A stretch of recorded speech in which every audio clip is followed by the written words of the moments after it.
أعوذ بالله من الشيطان الرجيم. بسم الله الرحمن الرحيم. إن الذين آمنوا والذين هادوا والنصارى والصابئين من آمن بالله واليوم الآخر وعمل صالحا فلهم أجرهم عند ربهم ولا خوف عليهم ولا هم يحزنون. وإذ أخذنا ميثاقكم ورفعنا فوقكم الطور خذوا ما آتيناكم بقوة واذكروا ما فيه لعلكم تتقون. ثم توليتم من بعد ذلك فلولا فضل الله عليكم ورحمته لكنتم من الخاسرين. ولقد علمتم الذين اعتدوا منكم في السبت فقلنا لهم كونوا قردة خاسئين فجعلناها نكالا لما بين يديها وما خلفها وموعظة للمتقين. وإذ قال موسى لقومه إن الله يأمركم أن تذبحوا بقرة قالوا أتتخذنا هزوا قال أعوذ بالله أن أكون من الجاهلين. قالوا ادع لنا ربك يبين لنا ما هي قال إنه يقول إنها بقرة لا فارض ولا بكر عوان بين ذلك فافعلوا ما تؤمرون. صدق الله العظيم. اللهم صل على محمد وعلى آل محمد كما صليت على إبراهيم وعلى آل إبراهيم إنك حميد مجيد. اللهم بارك على محمد وعلى آل محمد كما باركت على إبراهيم وعلى آل إبراهيم إنك حميد مجيد. پچھلے دو رکوع میں بنی اسرائیل پر اللہ تعالیٰ نے جو انعامات کیے تھے ان کا ذکر تھا اور ان کی بدعمالیوں اور وعدہ خلافیوں کا ذکر تھا. ان کی بدعمالیوں اور وعدہ خلافیوں کو دیکھ کر اور سن کر عام انسان یہ سمجھتا ہے کہ یہ اتنے برے ہیں کہ ان کی مغفرت نہیں ہو سکتی، اور یہودی خود بھی یہ سمجھنے لگے کہ جب ہم اتنے برے ہیں تو ہماری مغفرت کیسے ہوگی. اس پہ اللہ تعالیٰ نے ایک قانون بیان فرمایا کہ ہمارے ہاں جو بھی توبہ کر کے آ جائے گا ہم اسے معاف کر دیں گے. یعنی یہودی جتنے بھی گندے تھے اب اگر وہ توبہ کر لیں تو اللہ تعالیٰ تو معاف کرنے کو تیار بیٹھا ہے. اس لیے فرمایا کہ ان الذین آمنوا، وہ لوگ جو ایمان لائے، والذین ہادوا یا یہودی لوگ، والنصارى عیسائی لوگ، والصابئین اور صابی، یعنی جس مذہب سے بھی کوئی تعلق پہلے رکھتا تھا اب اگر وہ توبہ طائب ہو کر نبی پاک صلی اللہ علیہ وسلم کا کلمہ پڑھ کر آ جاتا ہے تو اللہ فرماتے ہیں کہ وعمل صالحا، جو نیک عمل کر لے تو فلہم اجرہم عند ربہم، ان کا اجر ان کے رب کے پاس ہے. اس پہ بعض لوگ غلط فہمی کا شکار ہو گئے کہ جی مسلمان بھی جنت میں جائیں گے، یہودی بھی جنت میں جائیں گے، عیسائی بھی جنت میں جائیں گے اور صابی بھی جنت میں جائیں گے. یہ بات بالکل غلط ہے. اصل مسئلہ سمجھانا یہ ہے کہ جو توبہ طائب ہو جائے، اس سے صرف یہ نہ سمجھا جائے کہ یہودی جو ہیں ان کی بخشش کا راستہ بند ہو گیا، یا عیسائیوں کی بخشش کا راستہ بند ہو گیا، یا کسی اور مذہب والوں کی بخشش کا راستہ بند ہو گیا. اللہ یہ بتانا چاہتے ہیں کہ میں نے راستہ بند نہیں کیا. ٹھیک ہے تم سے گناہ ہوتے رہے، غلط کام کرتے رہے، اب بھی تم ایمان لے آؤ، توبہ کر لو، نیک عمل کرو، اللہ تعالیٰ معاف کر دے گا اور اللہ اجر بھی عطا فرمائے گا. صابی کسے کہتے ہیں اس کے بارے میں مختلف اقوال ہیں. بعض علماء نے فرمایا کہ صابی سے مراد وہ لوگ ہیں جو زبور کے ماننے والے ہیں، اور بعض نے فرمایا کہ صابی سے مراد وہ لوگ ہیں جو ہر مذہب کی پسندیدہ باتوں کو لے کر اپنا ایک مذہب بنا لیتے ہیں کہ کچھ ادھر سے لے لیا کچھ ادھر سے لے لیا، یعنی سیکولر قسم کے لوگ، تو ان کو صابی کہا جاتا ہے. دوسری بات یہ کہ ولا خوف علیہم ولا هم یحزنون، انہیں آگے کا ڈر کوئی نہیں ہوگا اور پیچھے کا غم کوئی نہیں. جو انسان آخرت کی تیاری کر لیتا ہے اسے پتہ ہے کہ میں نے اعمال کیے ہیں اور مجھے اللہ کی ذات پر بھروسہ ہے، وہ آدمی مرنے سے نہیں ڈرتا. کیوں؟ اسے پتہ ہے آگے جانا ہے، رب سے ملنا ہے، اللہ کے نبی سے ملنا ہے، صحابہ سے ملنا ہے، تو خوش ہوتا ہے، اور دنیا کے چھوڑنے کو اسے غم نہیں ہوتا کہ میں دنیا کیوں چھوڑ کے جا رہا ہوں۔ اس لیے ایک حدیث پاک میں آتا ہے کہ موت جو ہے یہ مومن کے لیے تحفہ ہے۔ لوگ گھبراتے ہیں موت سے، لیکن مومن خوش ہوتا ہے کہ مجھے یہ تحفہ مل رہا ہے کہ اس کے ذریعے سے اللہ، اس کے رسول سے اور صحابہ سے ملاقات ہوئی۔ پھر یہودیوں کا ایک اور واقعہ بیان کیا جس کا کچھ حصہ پچھلے درس میں گزر چکا، کہ جب موسیٰ علیہ السلام 40 دن کوہ طور پہ رہے، اللہ نے تورات عطا فرمائی، آ کر قوم کو دی کہ یہ اللہ کی کتاب ہے، اس پہ عمل کرو۔ تو پہلے تو انہوں نے یہ کہا کہ ہمیں کیا پتہ اللہ کی کتاب ہے، تو 70 آدمیوں کا انتخاب ہوا، وہ کوہ طور پہ گئے۔ اللہ تعالیٰ نے غیب سے آواز دی کہ یہ میری کتاب ہے، اسے مانو۔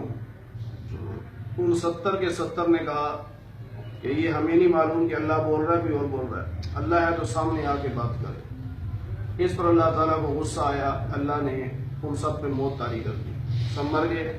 پھر موسیٰ علیہ السلام نے دعا مانگی کہ یا اللہ ساری قوم میری دشمن ہے، اب ان کے 70 لیڈر مر گئے تو اب ساری قوم اور مزید دشمن ہو جائے گی، وہ مجھ پہ الزام لگائیں گے کہ موسیٰ علیہ السلام نے کسی سازش کے تحت ان کو مارا ہے۔ اے اللہ اگر تو نے موت دینی ہے کہ گھروں میں دے دے، اب زندہ کر دے۔ تو موسیٰ علیہ السلام کی دعا پر اللہ تعالیٰ نے ان 70 کو زندہ کر دیا۔ تو پھر موسیٰ علیہ السلام پوچھا بتاؤ اللہ کی کتاب ہے؟ کہا بالکل اللہ کی کتاب ہے، اس میں کوئی شک نہیں۔ چلو واپس آئے، انہوں نے کہا یہ قوم کو بتاؤ۔ اب قوم کو جب بتایا کہ یہ اللہ کی کتاب ہے تو ساتھ پھر ڈنڈی ماری، کہنے لگے اللہ یہ کہہ رہے تھے جتنا ہو سکے عمل کر لینا، جو نہیں ہو سکتا وہ معاف ہے۔ اب قوم نے تو کسی بھی عمل نہیں کرنا تھا، ہم سے تو عمل ہو ہی نہیں سکتا، تو قوم مکر گئی، ہم نہیں عمل کرتے اس پہ۔ پھر اللہ تعالیٰ نے موسیٰ علیہ السلام کو حکم دیا کہ ان سے کہو کوہ طور پہ آؤ۔ اب ساری قوم آئی، اللہ نے فرشتے کو حکم دیا تو پہاڑیوں اٹھا لیا جیسے شامیانہ ہوتا ہے۔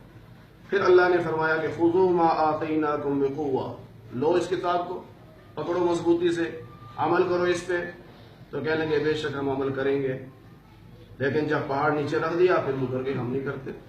اس واقعے کی طرف اشارہ کیا کہ جب ہم نے تم سے وعدہ لیا تھا وَرَفَعْنَا فَوْقَكُمُ الطُّورَ، ہم نے تمہارے اوپر طور کو اٹھا دیا، اور آگے 9ویں پارے میں ہے کہ یوں اٹھایا جیسے کہ سائبان ہوتا ہے، کأنہ ظلہ، جیسے شامیانہ ہوتا ہے، یوں اٹھایا۔ اور اسی پارے میں آخر میں بھی آ رہا ہے یہی کہ ہم نے اٹھایا کوہ طور کو اور تم سے وعدہ لیا، تم نے وعدہ کیا کہ ہم اس کتاب کو مانیں گے، اس پہ عمل کریں گے۔ 6 پارے میں بھی اس کا ذکر ہے، لیکن بعض لوگ وہ سمجھتے ہیں کہ ہم کوئی نئی بات کریں تو لوگ کہیں گے بہت بڑا عالم ہے، بہت بڑا عالم ہے، یہ عجیب بات کر دی۔ وہ کہتے ہیں نہیں پہاڑ نہیں اٹھایا گیا، دھمکی دی تھی کہ پہاڑ اٹھاؤں، تو پہلے ہی مان گئے۔ بھائی قرآن کے الفاظ کو دیکھو، قرآن کہتا ہے وَرَفَعْنَا، ہم نے اٹھا دیا، فَوْقَكُمْ، تمہارے اوپر، اللہ کہہ رہے ہیں اٹھا دیا ہے، تمہارے اوپر اٹھا دیا۔ پھر دھمکی کیا مطلب ہوا؟ اور ایک جگہ نہیں 4 جگہ اللہ بیان فرما رہے ہیں کہ ہم نے اٹھایا ہے، ہم نے اٹھایا ہے، ہم نے اٹھایا ہے۔ پھر اس میں کون سی نئی بات ہے، نئی تحقیق ہے؟ نہیں اٹھایا، بس ہماری قوم کو ایسا ہے کہ ایسے بعض لوگ مل جاتے ہیں جو قرآن کی صراحتاً مخالفت کرتے ہیں اور لوگ سمجھتے ہیں بڑی جدید تحقیق کی۔ بہرحال اللہ فرماتے ہیں ثم تولیتم من بعد ذلک، یہ وعدہ کرنے کے بعد تم پھر مکر گئے، پھر گئے، تم نے وعدہ خلافی کی۔ اگر اللہ کا تم پہ فضل نہ ہوتا، اللہ کی رحمت نہ ہوتی، تم بڑے نقصان اٹھاتے۔ اس کے باوجود اللہ نے توبہ قبول کر لی۔ پھر ایک اور واقعہ پیش آیا، یہ داؤد علیہ السلام کے زمانے کا واقعہ ہے۔ موسیٰ علیہ السلام کے بعد داؤد علیہ السلام کے دور میں بنی اسرائیل والے ایک دریا کے کنارے پر رہتے تھے، اور ان کا ذریعہ معاش مچھلی کا شکار تھا۔ تو ہفتے کا دن عبادت کے لیے تھا، اللہ نے حکم دیا کہ ہفتے کے دن کوئی شکار نہیں کرنا، صرف عبادت۔ اب عبادت کے لیے دن وقف کیا، لیکن ادھر اللہ نے امتحان لینا شروع کر دیا۔ امتحان کیسے لیا کہ ہفتے کے دن مچھلیاں بہت زیادہ آ جاتی اور یوں پانی کے اوپر تیر رہی ہوتی، نظر آ رہی ہوتی۔ اب ان کے منہ میں پانی آنا شروع ہوا کہ پورے ہفتے میں پانی تو یہ مچھلیاں نہیں آتی، اور صرف ہفتے کے دن یا سیٹرڈے کو اتنی مچھلیاں آ جاتی ہیں۔ اب کچھ بہانہ کرنا چاہیے، عبادت تو کرنی ہے، لیکن شکار ایسا اختیار کیا جائے، ہیلا کیا جائے کہ شکار ہو بھی جائے اور نہ بھی ہو، یعنی الزام نہ لگے۔ تو اس میں بھی دو روایتیں ہیں. بعض نے کہا کہ وہ جو کنڈی لگاتے تھے ہفتے کے دن لگا کے چھوڑ دیتے تھے, مچھلی اس میں پھنس جاتی تھی, پھر نکالتے نہیں تھے, نکالتے اتوار کو تھے, کہتے ہم نے شکار نہیں کیا. اور ایک روایت یہ ہے کہ انہوں نے حوض بنا لیے, تالاب, وہاں سے نالے بنائے, آگے تالاب بنا لیے اور اس کے آگے ڈھکن رکھ دیتے. اب حوض خالی ہے, ہفتے کے دن جب دیکھا نا مچھلیاں خوب آ گئیں تو ڈھکن اٹھا دیتے, وہ مچھلیاں ساری پانی کے ذریعے حوض میں آ جاتی. جب دیکھا مچھلیاں خوب آ گئی, آگے ڈھکن دے دیا, واپس نہ جا سکے, کہتے ہیں بس ہم نے شکار تو نہیں کیا, اتوار کے دن پکڑیں گے. تو یہ جو ہیلا کیا, اس پر ان کے اپنے اندر دو گروہ بن گئے. ایک سمجھانے والے تھے مومن, انہوں نے کہا دیکھو یہ زیادتی نہ کرو, یہ غلط کر رہے ہو, کہیں اللہ کا عذاب نہ آ جائے. بلکہ قرآن کریم نے فرمایا تین گروہ بنے. ایک گروہ ایسا تھا جو روکتا تھا, اور ایک گروہ ایسا تھا جو روکنے والوں کے تمہیں کیا لگے, انہوں نے اپنی قبر میں جانا, تم نے اپنی قبر میں جانا, چھوڑو ان کو ان کے حال پر. تو بہرحال انہوں نے پھر بستی بھی الگ الگ کر لی. ایمان والے جو بات مانتے تھے ان کی رہائشیں الگ ہو گئیں, اور جنہوں نے یہ ظلم و زیادتی کی تھی ان کی رہائشیں الگ ہو گئیں. کچھ دنوں کے بعد انہوں نے دیکھا کہ جو مچھلی کا شکار کرتے تھے, اللہ کی نافرمانی کرتے تھے, اس وقت سناٹا ہے, کوئی آواز بوجھ نہیں آ رہی. تو اگلے دن صبح کو انہوں نے نکل کے دیکھا تو یہ سارے بندر بنے ہوئے تھے. ان کے نوجوان بندر کی شکل میں تبدیل ہو گئے اور وہ دیواروں پہ بیٹھے ہوئے تھے اور رو رہے تھے. اور جو ان کے بوڑھے تھے ان کو اللہ تعالیٰ نے سور کی شکل میں تبدیل کر دیا, خنزیر کی شکل. پھر یہ روتے تھے کہ ہم سے بڑا ظلم ہو گیا, بڑا ظلم ہو گیا. لیکن 3 دن کے بعد اللہ تعالیٰ نے پھر اس ساری قوم پر موت طاری کر دی جو نافرمان تھے. اللہ نے اس کی طرف اشارہ کیا, وَلَقَدْ عَلِمْتُمْ, تم جانتے ہو, الَّذِينَ اعْتَدَوْا مِنْكُمْ فِي السَّبْتِ, ان لوگوں کو جنہوں نے ہفتے کے دن ظلم اور زیادتی کی. پھر ہم نے ان سے کہا کہ تم ذلیل بندر بن جاؤ. اور یہ اس لیے کیا تاکہ اس زمانے کے جو لوگ تھے اور بعد والے جو لوگ تھے ان کے لیے عبرت بن جائے کہ جو اللہ کی نافرمانی کرتا ہے اللہ یوں شکلوں کو تبدیل بھی کر دیتا ہے. اور متقی لوگوں کے لیے نصیحت ہو گئی, وہ ڈرتے تو پہلے بھی تھے, اللہ کی نافرمانی نہیں کرتے تھے, مزید نصیحت ہو گئی کہ ہم نے ایسا ہرگز نہیں کرنا جس سے اللہ ناراض ہو جائے. پھر ایک اور واقعہ پیش آ گیا, یہ موسیٰ علیہ السلام کے دور کا واقعہ ہے. ایک آدمی قتل ہو گیا. اب قاتل کا پتہ نہیں قاتل کون ہے. جس نے قتل کیا تھا اس نے اٹھا کر کسی اور کے دروازے کے باہر پھینک دیا لاش کو. صبح کو وہ اٹھے, لوگ محلے والے کہنے لگے اچھا تو نے قتل کیا؟ میں تو نہیں کیا. پھر کس نے کیا؟ ہر آدمی دوسرے پہ الزام لگانے لگا, اس نے کیا ہوگا, اس نے کیا ہوگا, اس نے کیا ہوگا. اب قریب تھا کہ آپس میں لڑائی ہو جاتی. تو یہ آگے موسیٰ علیہ السلام کے پاس کہ موسیٰ ایسے ہوا ہے, اللہ سے دعا کرو کہ اللہ تعالیٰ قاتل کا بتا دے تاکہ آپس میں لڑائی نہ ہو. تو موسیٰ علیہ السلام نے کہا کہ اللہ یہ حکم دیتا ہے کہ گائے کو ذبح کرو اور اس کا گوشت کا ٹکڑا لے کر اس مردے کو لگاؤ, یہ زندہ ہو جائے گا اور قاتل کا نام بتا دے گا. اس پر وہ حیران ہوئے کہ موسیٰ ہم سے مذاق کرتے ہو, گائے کے گوشت لگانے سے کوئی مردہ زندہ ہوا؟ تو موسیٰ علیہ السلام بڑا سمجھایا کہ گائے کے گوشت کی وجہ سے زندہ نہیں ہوگا, زندہ تو اللہ کے حکم سے ہوگا, لیکن اللہ نے یہ طریقہ بتایا ہے کہ تم اس طرح کرو. کہنے کہ اچھا یہ بتاؤ کہ وہ گائے کیسی ہو. حالانکہ موسیٰ علیہ السلام بھی تم کر دو ذبح, لیکن وہ بنی اسرائیل والے تھے, حیل و حجت کرنے والے, سوالوں پہ سوال کرنے والے. کہتے بتاؤ کیسی گائے ہو. تو موسیٰ علیہ السلام فرمایا کہ اللہ یوں کہتے ہیں کہ ایسی گائے لو لا فارض ولا بکر, نہ تو بوڑھی ہو اور نہ کنواری ہو, یعنی ایک آدھ بچہ اس گائے کا ہو, اور ابھی بھی حکم تمہیں مل رہا ہے کر دو ذبح. کہنے لگے نہیں ابھی بھی ہمیں سمجھ نہیں آ رہی. کہنے لگے موسیٰ اللہ سے پوچھو رنگ کیسا ہو. موسیٰ علیہ السلام فرمایا کہ اللہ کہتے ہیں کہ اس کا رنگ زرد ہونا چاہیے, ایسا زرد جو دیکھنے میں خوبصورت لگے. کہنے لگے ابھی بھی سمجھ نہیں آ رہی, کئی گائے اس قسم کی مل جائیں گی, واضح نشانی بتاؤ, بس آخری سوال ہے ہمارا, انشاءاللہ اس کے بعد ہم ذبح کر دیں گے. موسیٰ علیہ السلام فرمایا کہ ایسی گائے ہو جو پالتو ہو, لا ذلول تثیر الارض, جس کو حل میں نہ جوتا گیا ہو, ولا تسقی الحرث, اور جس کو راہٹ پر بھی نہ لگایا گیا ہو. راہٹ پر لگانے کا مطلب جو کنویں کے ساتھ باندھ دیتے تھے وہ گھومتی تھی اور اس سے بھی پانی نکلتا تھا. دونوں کام, نہ حل میں جوتی گئی ہو نہ اس راہٹ پر جوتی گئی ہو, ایسی گائے. مسلمتن، اور سارا رنگ اس کا جو ہے نا ایک کلر کی ہو، اس میں لا شیۃ فیہا، کوئی دھبا نہیں ہونا چاہیے. کہنے لگے الآن جئت بالحق، اب آپ نے ساری نشانیاں بتائی ہیں، بس اب انشاءاللہ ہم کریں گے. اب وہ تلاش کریں ایسی گائے کہاں ملے.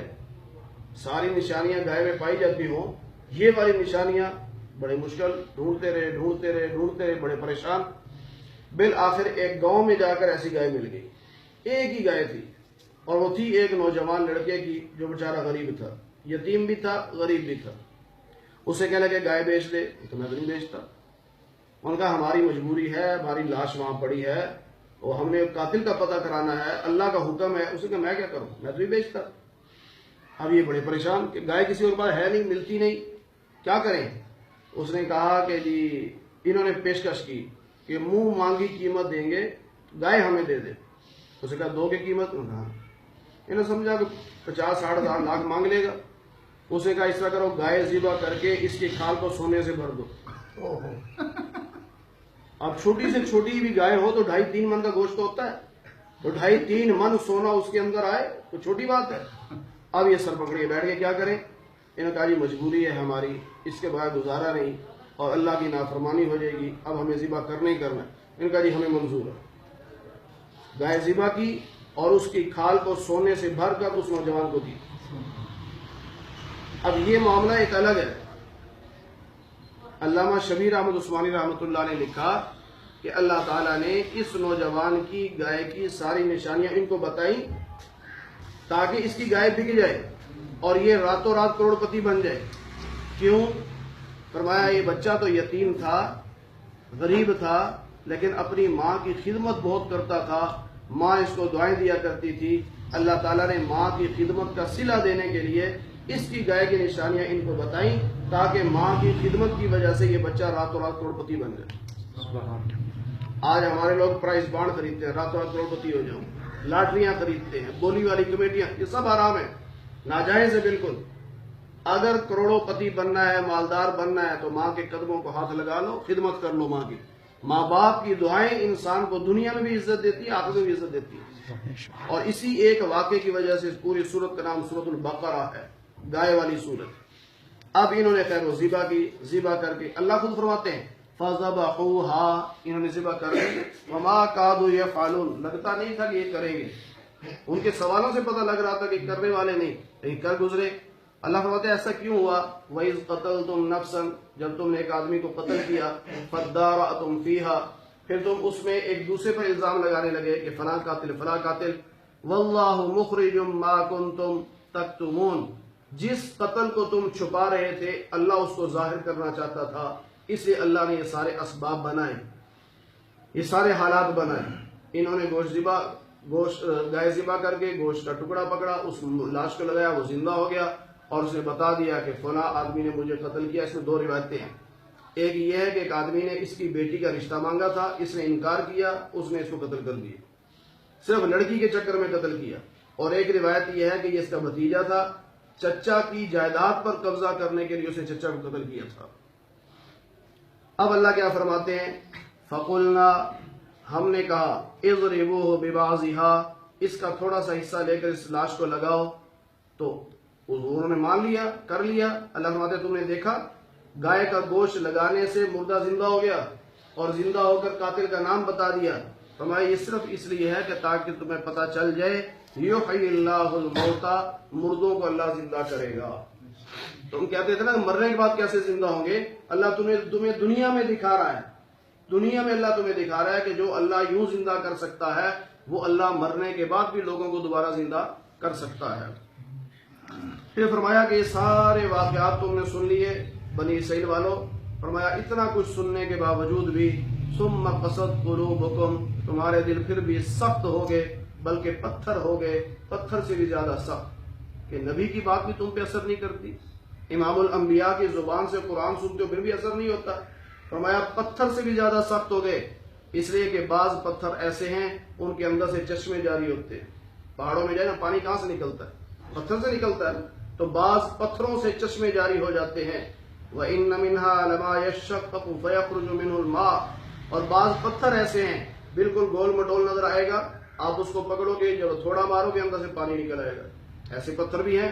فرمایا بعض پتھر ایسے ہیں جو خوف خدا کی وجہ سے اوپر سے لڑک جاتے ہیں، گر جاتے ہیں.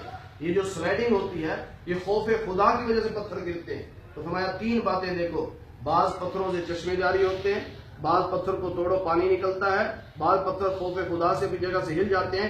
تم تو پتھر سے بھی زیادہ سخت ہو گئے ہو کہ نبی کی زبان سے قرآن سنتے ہو پھر بھی تمہیں اثر نہیں ہوتا. فرمایا وَمَا اللَّهُ بِغَافِلٍ عَمَّا تَعْمَلُونَ، اللہ تمہارے اعمال سے غافل نہیں ہے، اللہ کو سب پتہ ہے کیا کر رہے ہو.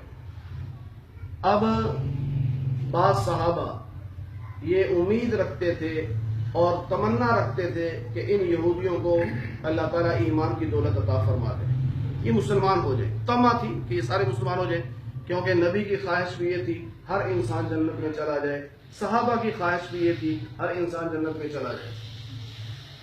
اس پہ اللہ تعالیٰ نے فرمایا افتطمعون، کیا تم طمع کرتے ہو یا تم توقع رکھتے ہو کہ یہ ایمان لے آئیں گے، تمہاری باتیں مان لیں گے؟ حالانکہ انہی کا ایک گروہ یہ ہے یہودیوں کا، یسمعون کلام اللہ، جو اللہ کا کلام سنتا ہے ثم یحرفونہ، پھر اس کلام کو بدل دیتا ہے، یعنی اس کے حکم کو بدل دیتا ہے. جیسے ان 70 سرداروں نے سنا تھا اللہ کا کلام کہ میری کتاب ہے اس پہ عمل کرو، تو آگے بدل نہیں دیا، کہنے کہ اللہ کہہ رہا تھا جو ہو سکے کر لینا، جو نہ ہو سکے معاف کر. کیسا کلام بدل دیا. اور بھی کئی جگہ انہوں نے کلام کو بدلا ہے. پھر فرمایا ان کا حال یہ ہے جب یہ مومنوں سے ملتے ہیں تو کہتے ہیں آمنا. بعض یہودی منافقانہ کلمہ پڑھتے تھے نا، اوپر سے کلمہ پڑھتے تھے، اندر سے منافق تھے. صبح کو مسلمانوں کو ملتے، رات کو یہودیوں کے پاس جا کر بیٹھتے تھے. فرمایا جب مومنوں سے ملتے ہیں کہتے ہیں آمنا، ہم بھی ایمان لے آئے. اور جب یہودیوں کے پاس جاتے ہیں تو پھر آپس میں لڑتے ہیں. وہ یہودی ان پر اعتراض کرتے ہیں، ان منافقین پر، کیونکہ بعض یہودی جو تھے، جو منافق تھے، اپنا آپ کو مسلمان ثابت کرنے کے لیے اپنی کتاب کا کوئی نہ کوئی حوالہ دے دیتے تھے کہ ہاں دیکھو نبی علیہ السلام کی فلاں نشانی ہماری کتاب میں بھی لکھی ہے، قرآن کریم کی بشارت ہماری کتاب میں بھی لکھی ہے. اس طرح کچھ باتیں مسلمانوں کو بتا دیا کرتے تھے.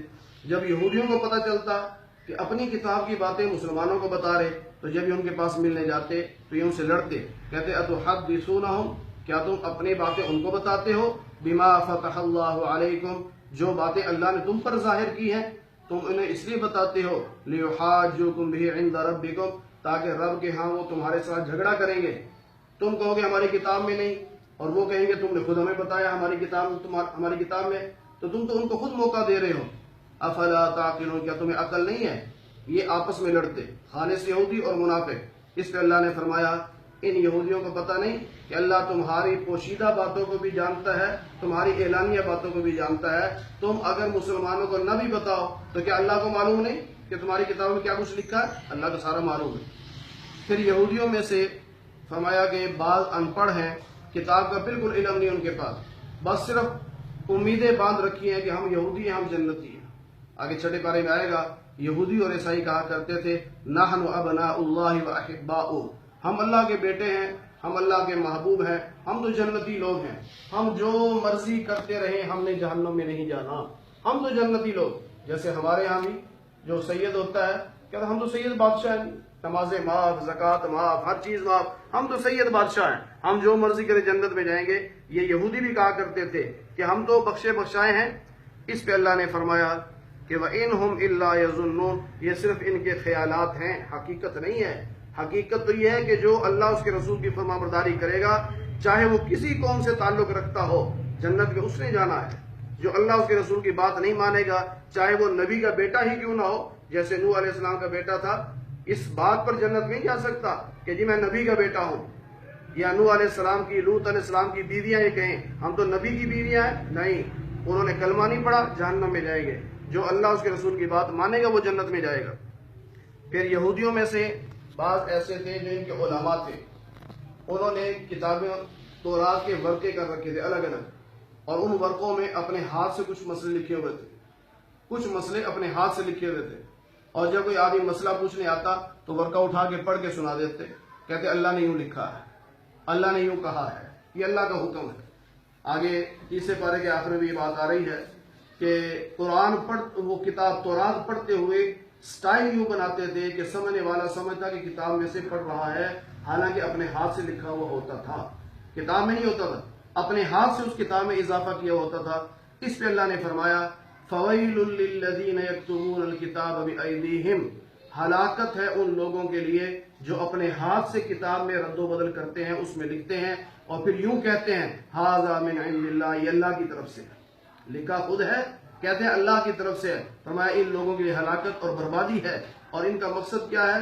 یہ غلط مسئلے لکھ کر لوگوں کو بتانے، لیشتروا بہ ثمنا قلیلا، صرف مفاد اٹھانے کے لیے، 4 پیسے لے لیں گے، تھوڑے سے پیسے لے لیں گے، اپنا کام بنا لیں گے، ہمیں لوگ چندے دیں گے تاکہ ہم ان کے مرضی کا مسئلہ بتائیں۔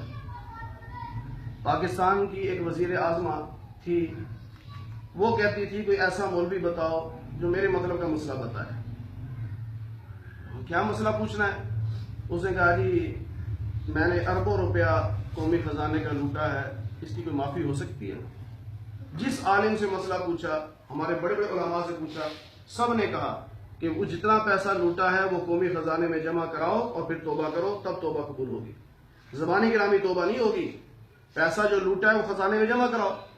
وہ کہتی یہ کام مشکل ہے، ویسے کوئی توبہ بتا دو۔ ایک مولوی نے کہہ دیا، اس نے کہا پیسے اپنے پاس رکھ، کلمہ دوبارہ پڑھ لے۔ کلمہ پڑھ دوبارہ، کون سا مشکل ہے؟ اس نے کہا جی دیکھو کلمہ پڑھنے سے پچھلا کفر بھی معاف ہو جاتا ہے، تو کیا پچھلے پیسے معاف نہیں ہوں گے؟ وہ بڑی خوش ہوئی، انہوں نے کہا یہ مولوی ٹھیک ہے، باقی سارے خراب ہیں۔ جو میرے مطلب کا مسئلہ بتائے وہ مولوی اچھا لگتا ہے، جو مطلب کا مسئلہ نہ بتائے مولوی غلط لگتا ہے۔ یہ مفادات ہیں لوگوں کے، اس کی مرضی کا مسئلہ بتا کے اسے نوکری لینی ہے، پلاٹ لینا ہے، یا اسے پیسے لینے ہیں، یا ترقیاں لینی ہے، یہی کوئی مفادات ہے؟ یہی یہودی کرتے تھے۔ اللہ فرماتے ہیں فَوَيْلٌ لَّهُم مِّمَّا كَتَبَتْ أَيْدِيهِمْ، اپنے ہاتھوں سے جو کچھ انہوں نے غلط لکھا ہے، اس لکھنے کی وجہ سے بھی ان پہ ہلاکت، اور جو انہوں نے پیسہ لیا ہے اس پیسہ لینے کی وجہ سے بھی ان پہ ہلاکت۔ یا ایک لفظ پہ غور کریں آپ، بڑا دلچسپ لفظ ہے، وَيْلٌ۔ وَيْلٌ عربی کا لفظ ہے، معنی ہے ہلاکت، بربادی، خسارہ، نقصان، تباہی، یہ معنی ہیں۔ اور ہم شادی بیاہ پہ جب پیسے لوٹاتے ہیں تو وہ بھن جو آتے ہیں دوسرے، وہ کیا کہتے ہیں؟ ویل کہتے ہیں نا، یہی لفظ ہے ویلن۔ اس کو پنجابی میں کہتے ہیں وہ ویل ویل ویل فلاں دی ویل، وہ پنجابی میں کہہ رہے ہیں، مطلب اس کا بھی یہی ہے کہ بربادی، تباہی، چودھری صاحب کی بربادی، تباہی، نقصان، خسارہ، حالانکہ وہ سچ کہہ رہا ہوتا ہے اور ہم سمجھ رہے ہیں پتہ نہیں کیا کہہ رہا ہے، ہم اور پیسے دے رہے ہیں، اور پیسے دے رہے ہیں، وہ اور زیادہ کہہ رہا ہے، بربادی، چودھری صاحب کی بربادی۔ جو ہمارے جیسے خسروں کو پیسہ دے رہا ہے برباد نہیں تو اور کیا ہے؟ یہی پیسہ اللہ کے گھر میں لگاتا، یہی پیسہ کسی یتیم کو دیتا، کسی بیوہ کو دیتا، وہاں نہیں دیتے۔ قرآن کہہ رہا ہے ویل کا لفظ جہاں بھی آئے گا اس کا معنی بربادی ہے، اور یہی پنجابی میں لفظ بولا جاتا ہے ویل ویل۔ ہم سوچتے ہی نہیں، ان کو پیسہ دے رہے ہیں جو دین سے بالکل دور ہیں، کسی یتیم مسکین کو نہیں دیتے، کسی بیوہ کو نہیں دیتے، اللہ کے گھر میں نہیں لگاتے جہاں پیسہ لگانا چاہیے۔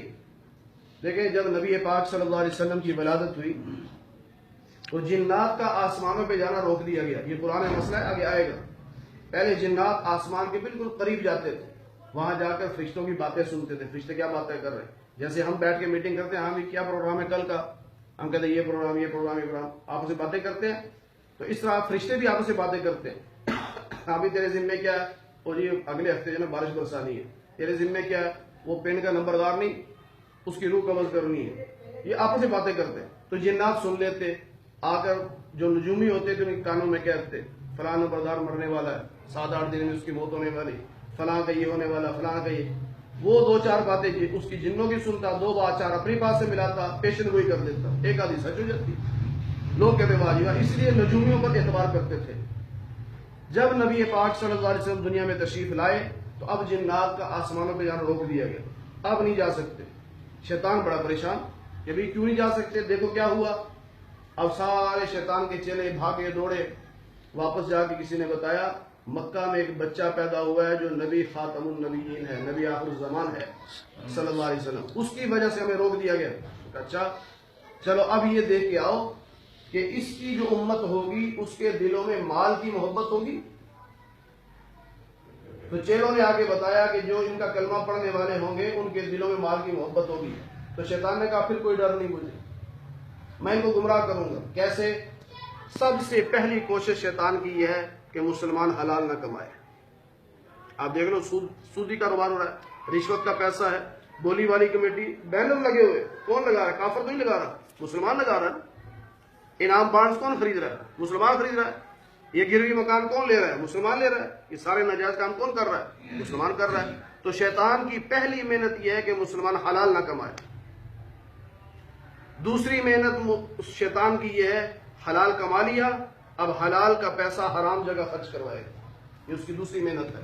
تو دیکھ لو دوسری محنت ہو رہی ہے، پیسہ حلال کا کماتے ہیں، بہت سارے لوگ ہیں حلال کماتے ہیں، لیکن خرچ کرتے وقت نہیں دیکھتے ہم کہاں خرچ کر رہے ہیں، اور جی ناک کا مسئلہ ہے، برادری کا مسئلہ ہے، اب وہ حرام جگہ پیسہ خرچ ہو رہا ہے، بینڈ باجوں پہ ہو رہا ہے، پتہ نہیں کس کس چیز پہ ہو رہا ہے، حرام جگہ پیسہ خرچ ہو رہا ہے۔ شیطان نے کہا اگر کوئی مسلمان حرام نہیں کماتا، میں حرام جگہ خرچ کرواتا ہوں، وہ بھی نہیں کرتا، بڑا پکا مسلمان ہے، نہ حرام کماتا ہے نہ حرام جگہ خرچ کرتا ہے، تو پھر میں تیسری محنت یہ کرتا ہوں کہ مسلمان کو کنجوس اور بخیل بنا دیتا ہوں کہ وہ حلال جگہ بھی خرچ نہ کرے۔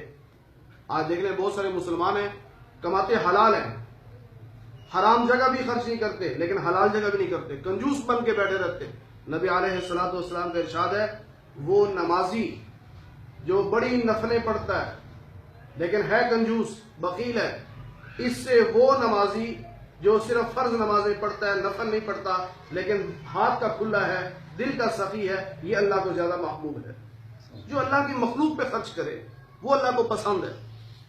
تو یہاں فرمایا کہ جو اپنے ہاتھوں سے لکھا انہوں نے، اس کی وجہ سے بھی بربادی، اور جو پیسہ کمایا اس کی وجہ سے بھی بربادی۔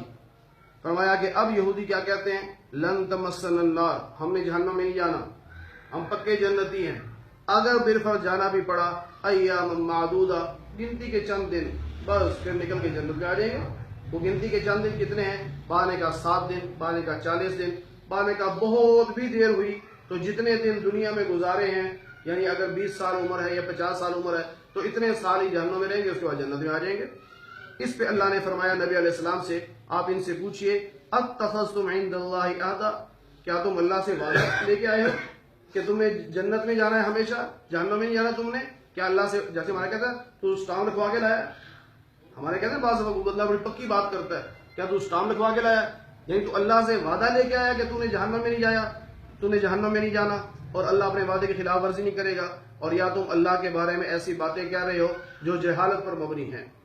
فرمایا کیوں نہیں، جو برائی کرے گا، گناہ کرے گا اور اس گناہ پر اصرار کرے گا، گناہ کر رہا ہے توبہ نہیں کر رہا، گناہ پر گناہ کیے جا رہا ہے توبہ نہیں کر رہا، فرمایا یہ جہنمی لوگ ہیں، ہمیشہ ہمیشہ جہنم میں رہیں گے۔